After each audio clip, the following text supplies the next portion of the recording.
Hi ഇന്ന് ഞാൻ വന്നിട്ടുള്ളത് ഒരു ജോബ് ടിപ്പുമായിട്ടാണ് കേട്ടോ. അപ്പം നിങ്ങൾ ജോബ് സെർച്ച് ചെയ്യുകയാണെന്ന് വെച്ചാൽ നിങ്ങൾക്ക് ബേസിക്കലി വരുന്ന 3 മിസ്റ്റേക്സ് ആണ്. ഇപ്പം എൻ്റെ ഒരു ഫ്രണ്ട് മോർണിംഗ് വിളിച്ചിട്ട് പറഞ്ഞിട്ടുണ്ടായിരുന്നു എന്നോട്, എത്രയൊക്കെ ജോബ് അപ്ലൈ ചെയ്തിട്ടും ഒരു ഇൻ്റർവ്യൂ കോൾ പോലും വരുന്നില്ല, ഒരു റിജക്ഷൻ മെയിൽ പോലും വരുന്നില്ല എന്നുള്ളത്.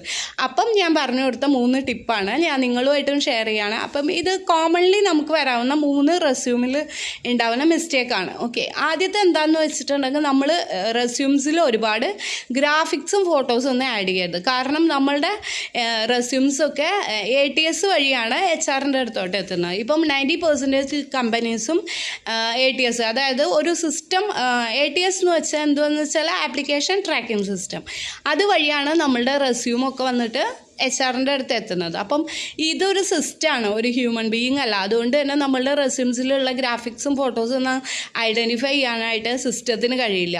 അപ്പം അതാണ് ഒന്നാമത്തെ മിസ്റ്റേക്ക്. റെസ്യൂംസിൽ ഒരുപാട് ഗ്രാഫിക്സും ഫോട്ടോസും ഒന്നും ആഡ് ചെയ്യരുത്. രണ്ടാമത്തെ കാര്യം എന്താണെന്ന് വെച്ചാൽ നിങ്ങൾ നന്നായിട്ട് ജോബ് ഡിസ്ക്രിപ്ഷൻ വായിച്ചു നോക്കുക. അതായത് നിങ്ങൾ ജോബിൽ അവർ എക്സ്പെക്റ്റ് ചെയ്യുന്ന ക്വാളിഫിക്കേഷൻ എന്താണ്, എക്സ്പീരിയൻസ് എന്താണ്, സ്കിൽസ് എന്താണ്, ഇതൊക്കെ നന്നായിട്ട് വായിച്ച് നോക്കിയിട്ട് ആ ഡിസ്ക്രിപ്ഷനിലുള്ള കീവേഡ്സ് നമ്മൾ റെസ്യൂംസിലും ഉണ്ടായിരിക്കണം. അങ്ങനെ വെച്ചാൽ മാത്രമാണ് എന്ത് ചെയ്യുള്ളൂ, ATS വന്നിട്ട് നമ്മളുടെ റെസ്യൂം കടത്തിവിടുള്ളൂ. അതാണ് കടത്തിയിട്ട് പറഞ്ഞാൽ പാസ് ചെയ്യുള്ളൂ, HR-നെ പാസ് ചെയ്യുള്ളൂ. അതാണ് രണ്ടാമത്തെ മിസ്റ്റേക്ക്. നമ്മൾ ഒരുപാട് ഇപ്പോൾ ഗ്രാഫിക് ഡിസൈനർ ആണെങ്കിൽ നിങ്ങൾ യൂസ് ചെയ്യുന്ന ടൂൾസ്, സോഫ്റ്റ്വെയർസ്, ഇതൊക്കെ JD-യിൽ ഉണ്ടാവുമല്ലോ, അതൊക്കെ നമ്മൾ റെസ്യൂംസിലും മാച്ച് ചെയ്താൽ മാത്രമാണ് എന്തുണ്ടാവുള്ളൂ, അങ്ങോട്ട് HR-ൻ്റെ അടുത്തേക്ക് നമ്മൾ റെസ്യൂം എത്തുള്ളൂ. മൂന്നാമത്, ഒരുപാട് ഷോർട്ട് കോഡ്സ് ഒന്നും എഴുതരുത്.